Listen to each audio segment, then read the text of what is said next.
Hello दोस्तों, how are you. एक बार फिर मैं शुभम आपका अपने यूट्यूब चैनल ड्रीम्स एकेडमी में स्वागत करता हूं। पिछली वीडियोज में हम लोग ने वर्ब तक सीखा था। आज हम सोचे क्यों ना एडजेक्टिव के बारे में बताया जाए और आप एडजेक्टिव के विषय में आसानी से जान लें। चलिए हम एडजेक्टिव की चर्चा करते हैं। तो एडजेक्टिव की जो हिंदी होती है आप जानते भी होंगे, एडजेक्टिव मीन्स होता है विशेषण। एडजेक्टिव मीन्स होता है विशेषण। अब ये बताइए कि एडजेक्टिव मीन्स विशेषण होता है तो विशेषता, क्या विशेषता।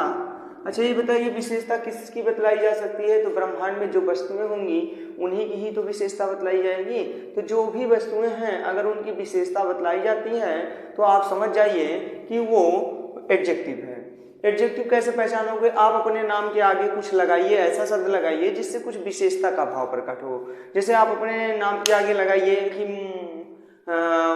मतलब मोटा आदमी, पतला आदमी ना, जैसे ये सब शब्द लगाएंगे तो ये क्या होगा, आपका एडजेक्टिव कहलाएगा। क्या कहलाएगा, एडजेक्टिव। तो एडजेक्टिव पहचानने के लिए क्या क्या होगा, दशा को बोध करेगा, दशा को, और उसके साथ साथ अवस्था को, और क्या क्या बताएगा, गुण को बताएगा, दोष को बताएगा, इन सभी चीज़ों को बताता है, नंबर को बताता है। तो आप तुरंत समझ जाइएगा कि वो एडजेक्टिव है। अब आप कहोगे सर अभी तक एडजेक्टिव की परिभाषा नहीं बताए, तो मैं एडजेक्टिव की परिभाषा आपको बताने वाला हूँ कि एन एडजेक्टिव। एन क्यों लग रहा है, क्योंकि इसकी ध्वनि किससे निकल रही है, ए से निकल रहा है, इसलिए एन एडजेक्टिव लगा। An adjective is a word, an adjective is a word. आप कह सकते हो कि एडजेक्टिव एक ऐसा शब्द है that describes, that DESCRIBES, that describes noun और प्रोनाउन, दैट डिस्क्राइब्स नाउन और प्रोनाउन। जो नाउन अथवा प्रोनाउन की क्या बताए, विशेषता बतलाए भैया, उसको हम क्या कहते हैं, उसको हम एडजेक्टिव कहते हैं। आप एडजेक्टिव के मतलब समझ गए होंगे कि नाउन और प्रोनाउन की विशेषता कैसे बतलाएगा, गुण के आधार पे। गुण में क्या आ सकता है, रंगों के नाम आ सकता है कि जैसे यह मोबाइल कैसी है तो आप बता सकते हो काला है, काली है। जैसे पूछा जाए ये मार्कर कैसा है तो आप कहोगे सर ये सफ़ेद मार्कर है या काला मार्कर है। तो मार्कर के आगे एक शब्द काला लगा तो काला, नीला, ये सब रंगों के नाम भी एक वस्तु की विशेषता बतलाते हैं। इसलिए जो किसी वस्तु की विशेषता बतलाए उसे हम नाउन कहते हैं, उसे हम एडजेक्टिव कहते हैं। एडजेक्टिव का मतलब आप ध्यान से समझ लीजिए कि an adjective is a word that describes noun और प्रोनाउन। बस इतना आप काफ़ी है, इतना आप समझ सकते हैं आसानी से। अब हम एडजेक्टिव के कुछ एग्जाम्पल्स लेंगे और हम सीखेंगे कि कैसे एडजेक्टिव पहचानोगे आप। जैसे मैं एक ट्रांसलेशन लिखता हूँ कि he is a fat man. तो आप यहाँ पे ध्यान से देखिए, तो एक शब्द मैंने फैट यूज किया, तो एक ये मैन शब्द भी यूज किया। तो मैन के आगे जो शब्द लगा है, मैन एक प्रकार का नाउन है, नाउन के आगे फैट शब्द लगा है, तो ये फैट मीन्स होता है मोटा। तो आदमी की विशेषता क्या है, मोटा, पतला, दुबला। अगर ऐसे शब्द आते हैं नाउन से पहले तो आप उसे तुरंत समझ जाइएगा कि वे और कोई नहीं, वे डायरेक्ट एडजेक्टिव ही है। एडजेक्टिव की हिंदी विशेषण। विशेषण मीन्स विशेषता बतलाना। किसकी विशेषता बतलाना, नाउन और प्रोनाउन की। जैसे मैं यहाँ पे ट्रांसलेशन की और चर्चा करता हूँ कि जो माई हाउस है, माई हाउस इज ब्यूटीफुल। मैं यहाँ पे एक शब्द लिया माई हाउस इज ब्यूटीफुल, तो आप ध्यान से समझेंगे कि यहाँ पे मैंने एक शब्द लिखा ब्यूटीफुल। ब्यूटीफुल विशेषता बतला रहा है कि नहीं बता रहा है। अगर ऐसे शब्द आते हैं तो आप तुरंत समझ जाइएगा कि वे कोई और नहीं, वे एडजेक्टिव हैं। क्या हैं, एडजेक्टिव हैं। हमारे ख्याल से आप ये चीज़ समझ गए होंगे और आप आसानी से उसमें एक शब्द का प्रश्न करोगे कि एडजेक्टिव तुरंत आंसर मिल जाएगा। कैसा है, क्या कैसा है, तो आप जवाब देखिए इस ट्रांसलेशन में माई हाउस इज ब्यूटीफुल। तो मेरा घर कैसा है, तो आप कहोगे कि मेरा घर सुंदर है। तो यहाँ तक आप लोग समझ गए होंगे। अब हम इसमें थोड़ा और चर्चा करने वाले हैं, कुछ हिस्से की हम और बात बताने वाले हैं कि एडजेक्टिव में डिग्री होती है। क्या होती है, डिग्री। डिग्री मीन्स होती है अवस्था। डिग्री मीन्स क्या होती है, अवस्था होती है। तो डिग्री मीन्स अवस्था होती है। तो आप कैसे जानोगे कि डिग्री मीन्स, डिग्री को कितने भागों में बांटा गया है, डिग्री को 3 भागों में बांटा गया है। आप आसानी से समझ लीजिए। पहला होता है पॉजिटिव डिग्री। तो पॉजिटिव डिग्री मीन्स आप क्या समझोगे, तो पॉजिटिव डिग्री मीन्स होती है सामान्य अवस्था। सामान्य अवस्था में एक आध दो शब्द लिखूंगा और आपको सिखाऊंगा, एक स्पेशली इसकी वीडियो बनाऊंगा। इतना भी आप सीखिए कि 3 डिग्रियां होती हैं वो एडजेक्टिव का हिस्सा ही होती हैं। और उसके बाद दूसरा होती है कंपैरेटिव डिग्री। कंपैरेटिव डिग्री, तो कंपैरेटिव डिग्री में क्या होता है, आपसे कोई पूछेगा तो आप सीधा सा जवाब दोगे तुलनात्मक अवस्था। इसमें क्या किया जाता है भैया, इसमें तुलना की जाती है। क्या की जाती है, तुलना की जाती है। और तीसरा जो होता है आपका होता है सुपरलेटिव डिग्री। क्या होता है, सुपरलेटिव डिग्री। कोई पूछेगा सुपरलेटिव डिग्री है क्या, तो आप आसानी से बता सकते हैं कि सब उत्तम अवस्था। इसको कौन अवस्था बोलते हैं, तो आप जवाब दोगे कि सर इसे उत्तम अवस्था बोलते हैं। अब तीनों डिग्री के बारे में थोड़ा ध्यान से मेरी कॉन्सेप्ट को सुनिएगा और मुझे पूर्ण विश्वास है कि आप आसानी से इसे समझ जाएंगे। जैसे मान लीजिए मैंने एक ट्रांसलेशन लिखा ब्यूटीफुल, मैंने लिखा है ब्यूटीफुल, जैसे मैंने लिखा राधिका इज ब्यूटीफुल, तो उसमें किसी की तुलना नहीं की गई, बता दिया गया कि खूबसूरत है लड़की राधिका है, राधिका जो है सुंदर है, इतना आप समझे। मान लीजिए इसी में राधिका के साथ किसी अन्य व्यक्ति की तुलना कर दी जाए तो लिख दिया जाए कि राधिका जो है, राधिका जो है, राधिका सरला से सुंदर है, राधिका सरला से सुंदर है। एक ट्रांसलेशन मैंने यहाँ लिखा ये, और दूसरा मैंने लिखा कि राधिका सुंदर है, राधिका सुंदर है। इन दोनों ट्रांसलेशन में आपने देखा होगा, क्या देखा होगा कि राधिका सरला से सुंदर है, राधिका सुंदर है, और राधिका सबसे सुंदर है। आप तीनों ट्रांसलेशन में ध्यान से तुलना कीजिए तो आपके समझ में आ गया होगा सबसे सुंदर है। इन तीनों में आप तुलना कीजिए और आपको डाउट दूर हो जाएगा। जैसे मैंने कहा राधिका सरला से सुंदर है, जब दो व्यक्तियों की तुलना की जाए, कितने व्यक्तियों की तुलना की जाए, दो व्यक्तियों की, तो आप तुरंत समझ जाइएगा कि वो और कोई नहीं, वो तुलना की बात कर रहा है। इसलिए तुलना हमेशा इंग्लिश में उसको कंपेयर बोलते हैं। तो कंपेयर मीन्स होता है कंपेरेटिव डिग्री। क्या होता है, कंपेरेटिव डिग्री, इसलिए वो तुलनात्मक अवस्था को इंडिकेट करेगा। इन सभी ट्रांसलेशन की हम बाद में चर्चा करेंगे, लेकिन हमने कहा थोड़ा कॉन्सेप्ट आप यहीं पे सीख लीजिए। जैसे मान लीजिए सुपरलेटिव डिग्री की बात किया गया, तो सुपरलेटिव डिग्री में उसके बराबर कोई नहीं होता है, वो सबसे अच्छा होता है। जैसे मान लीजिए मैंने यहाँ पे बात किया राधिका सरला से सुंदर है, तो ये कंपैरेटिव डिग्री हो गया। राधिका सुंदर है, जब इसमें किसी से तुलना न की जाए तो ये सामान्य अवस्था मानी जाती है, और उसको आप आसानी से पॉजिटिव डिग्री कह सकते हो। एनी डाउट नहीं। चलिए मान लीजिए मैंने तीसरा ट्रांसलेशन लिखा कि राधिका सबसे सुंदर है, तो आप ये बताइए कि राधिका जब सबसे सुंदर है, तो यहाँ पे ये आप ये शब्द देख रहे हैं सबसे सुंदर है, उसकी किसी से तुलना नहीं हो सकती है, इसलिए यहाँ पे जो है सबसे सुंदर लगा है, इसलिए यहाँ पे ये सुपरलेटिव डिग्री है। अब इसका इंग्लिश कैसे बनाओगे, तो इंग्लिश बनाने के लिए राधिका सरला से सुंदर है, सुन लीजिए, तो लिखोगे इसकी अंग्रेजी राधिका इज मोर ब्यूटीफुल। क्या, more beautiful, Radhika is more beautiful. अब किससे सुंदर है, तो आप कहोगे दयन सरला, इसमें दयन लगता है, आप समझिए। यहाँ पे एक पॉइंट समझने वाली बात है, कंपैरेटिव डिग्री में दयन शब्द लगता है, दयन शब्द लगता है। क्या शब्द लगता है, तो दयन शब्द लगता है। और जबकि सुपरलेटिव डिग्री में द शब्द लगता है। क्या लगता है, द शब्द लगता है। तो हमारे ख्याल से सुपरलेटिव डिग्री और पॉजिटिव डिग्री और कंपैरेटिव डिग्री में आप अंतर समझ गए होंगे। इन तीनों ट्रांसलेशन की इंग्लिश देख लेते हैं, उसके बाद हम अगले टॉपिक की ओर बढ़ते हैं। जैसे मान लीजिए मैंने लिखा राधिका सुंदर है, तो इसकी अंग्रेजी कैसे बनाओगे, तो राधिका इज बनेगा ब्यूटीफुल हो जाएगा, राधिका इज ब्यूटीफुल हो जाएगा। इस नॉर्मल ट्रांसलेशन आपको दिखाई भी दे रहा होगा, इसलिए इसको कौन सा डिग्री बोलोगे आप, पॉजिटिव डिग्री। अब मेरी उम्मीद है कि आप एक ट्रांसलेशन से 3 डिग्री बना सकते हैं। अब मान लीजिए राधिका सबसे सुंदर है, तो Radhika is the most beautiful, Radhika is the most beautiful. आप समझ गए होंगे कि ये कैसे ट्रांसलेशन बनता है, आपको कोई हेजिटेशन नहीं हुई होगी। अब हम चर्चा करने वाले हैं टाइप्स ऑफ एडजेक्टिव की। टाइप्स ऑफ एडजेक्टिव की हिंदी आपको पता भी है कि टाइप्स ऑफ एडजेक्टिव जो होते हैं उसको हिंदी में बोलते हैं,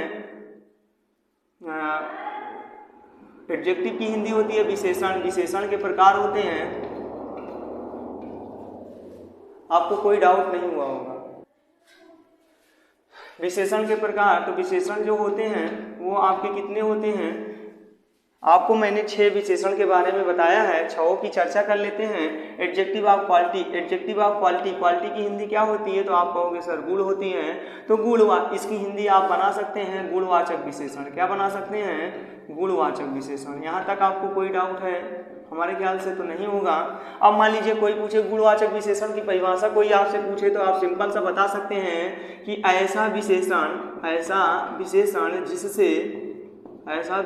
जिससे किसी व्यक्ति या वस्तु से, जिससे किसी व्यक्ति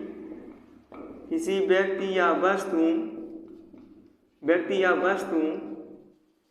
के गुण दोष का पता चले, गुण दोष अवस्था का पता चले, गुण दोष अवस्था का पता चले, तो आप उसे क्या कह सकते हैं? उसे आप कह सकते हैं कि वो गुणवाचक विशेषण है। अब मान लीजिए जैसे गुण दोष दशा अवस्था क्या है, तो गुण आपको हो सकता है ओल्ड हो सकता है, वो बूढ़ा है तो यह इसकी अवस्था बतला रहा है। मान लीजिए वो मोटा है तो फैट है, तो वह इसकी विशेषता बतला रहा है। ब्लैक मान लीजिए आ गए शब्द BLAC के, तो आप समझ जाइएगा कि ये सारी चीज़ें जो हैं ये गुणवाचक विशेषण है। कौनवाचक विशेषण है भैया? तो आप कह सकते हो गुणवाचक विशेषण है। अब एडजेक्टिव ऑफ क्वांटिटी की मैं बात करने चल रहा हूँ, तो क्वांटिटी मीन्स होता है मात्रा। क्या होती है? मात्रा होती है, तो इसकी हिंदी बनेगी मात्रावाचक विशेषण। क्या बनेगी? तो आप कहोगे सर इसकी हिंदी होगी मात्रावाचक विशेषण। क्या होगी? मात्रावाचक विशेषण। अब कहोगे मात्रावाचक विशेषण क्या होता है? जो वो बचपन में सीखते थे छोटा से, वो वाली मात्रा की हम यहाँ पे बात नहीं कर रहे हैं। हम यहाँ पे बात करने वाले हैं कि जैसे आप दूध लेते हैं तो कहते हो मुझे थोड़ी चाय दीजिए, मुझे थोड़ा दूध दीजिए, तो जिसकी मात्रा क्वांटिटी की बात की जा रही है, जैसे मुझे थोड़ा चावल दीजिए, थोड़ी चाय पीने के लिए दीजिए, ऐसे ट्रांसलेशन आप सुने होंगे, तो उसमें मात्रा की बात बताता है। जो किसी वस्तु, ऐसा विशेषण जो किसी वस्तु तथा वस्तु की मात्रा का बोध करे, जो किसी वस्तु की मात्रा का बोध करे, उसे आप क्या कहोगे? तो आप उसे समझ गए होंगे, उसे आप मात्रावाचक विशेषण कहेंगे। यहाँ तक कोई डाउट नहीं है, मुझे उम्मीद है कि आप आसानी से समझ गए होंगे। अब हम इसके एग्जाम्पल की चर्चा कर लेते हैं। जो क्वांटिटी है तो आप उसमें कुछ शब्द आ सकता है, सम आ सकता है, मच आ सकता है। जैसे कुछ आप मुझे कुछ दूध दीजिए, तो ट्रांसलेशन बनेगा give me some milk, give me some milk, तो सम आ सकता है।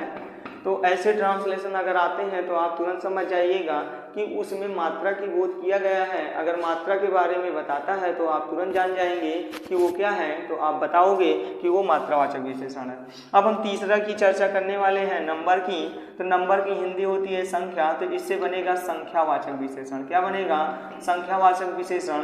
जैसे संख्यावाचक विशेषण में हो सकता है, इसको बांटा गया है आवृत्तिवाचक में। आवृत्तिवाचक में क्या होता है मैं बताता हूँ। संख्या की बात कर सकते हो, जैसे मेरी कोचिंग में 10 बच्चे हैं, तो बच्चे तो हैं लेकिन बच्चों की संख्या कितनी है? तो 10 है। तो जो 10 है वो हमारा क्या है? विशेषण है। और वो ऐसा तैसा विशेषण नहीं है, वो संख्यावाचक विशेषण है। कौन वाचक? संख्यावाचक। तो आवृत्ति की बात कर सकता है, क्रमवाचक विशेषण की बात कर सकता है। तो ऐसे वाचक में, जैसे आवृत्तिवाचक में दुगुना चौगुना ना, ऐसे की बात करेगा तो वो आवृत्तिवाचक होगा। और जैसे क्रमवाचक की बात करेगा तो पहला, दूसरा, तीसरा, ये क्रमवाचक विशेषण है। आपको समझ में आ गया होगा। जैसे मेरी कक्षा में मेरा 5वां स्थान है, तो यहाँ पे 5वां शब्द जो है वो आपका क्रमवाचक को इंडिकेट करता है। अब हम बात करते हैं डिमॉन्स्ट्रेटिव एडजेक्टिव की। तो डिमॉन्स्ट्रेटिव एडजेक्टिव की हिंदी होती है, डिमॉन्स्ट्रेटिव मीन्स मैंने बताया भी था, संकेतवाचक बताया था।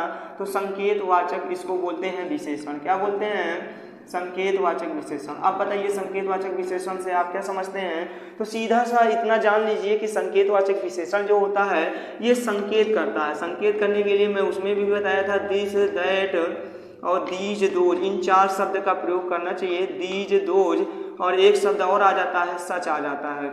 इतने शब्द अगर आ जाते हैं तो आप जान जाइए संकेतवाचक विशेषण है। लेकिन अंतर कैसे जानोगे कि वहाँ संकेतवाचक है कि यहाँ संकेतवाचक है? तो दोनों में अंतर समझ जाइए।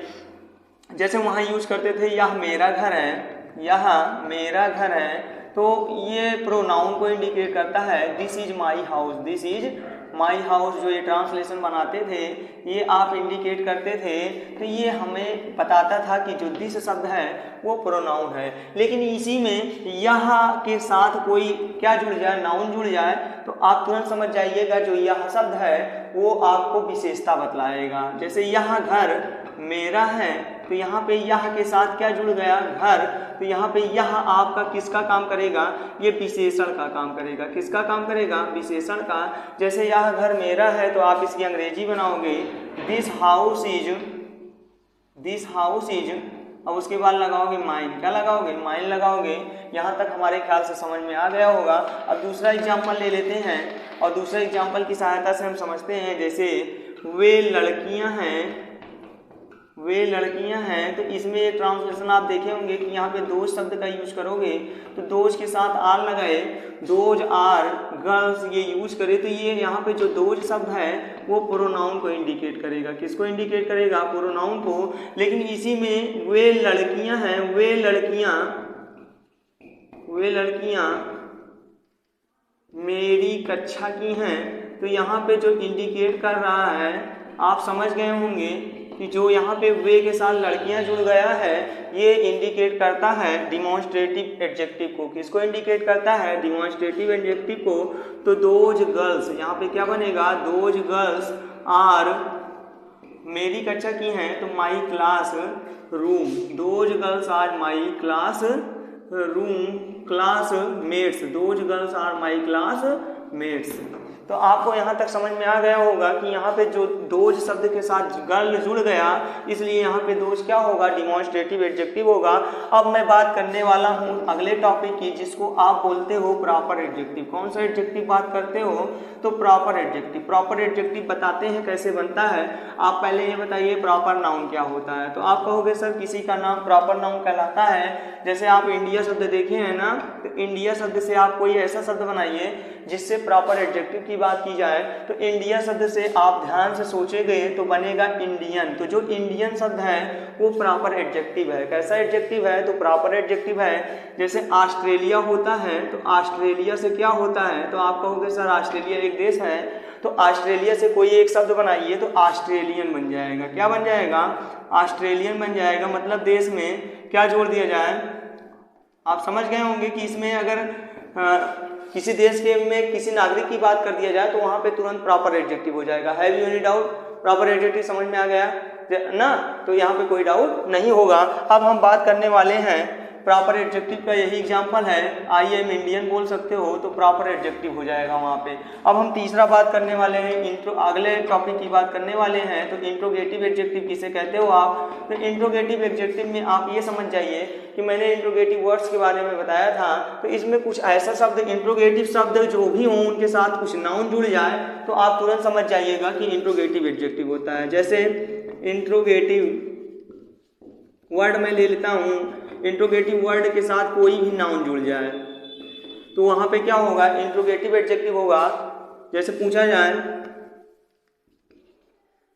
कौन सी किताब तुम्हारी है, कौन सी किताब तुम्हारी है, एक ट्रांसलेशन में लेता हूँ। जैसे बोलूँ कि कौन सी किताब तुम्हारी है, तो आप तुरंत समझेंगे कौन सी की अंग्रेजी होती है विच, और विच के साथ जुड़ा है बुक, तो विच बुक, और उसके बाद इज लगेगा।